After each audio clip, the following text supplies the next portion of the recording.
Yang garang gini. Iya kan? Dua, dia tiga. Nanti Serena aku.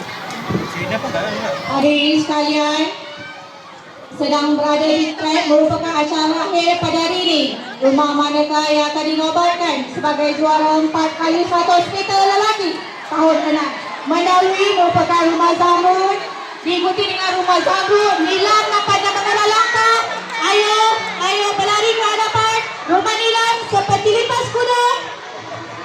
Laju memotong pelari yang ketiga. Nampaknya persaingan antara Rumah Zamrud dan Rumah Nilam. Kita nantikan rumah manakah yang akan dinobatkan sebagai juara bagi acara 4 kali 100 meter perempuan lelaki tahun 6. Nampaknya pelari yang keempat sedang menuju ke masa penangan. Jangan pandang melampau, terus mengarah langkah.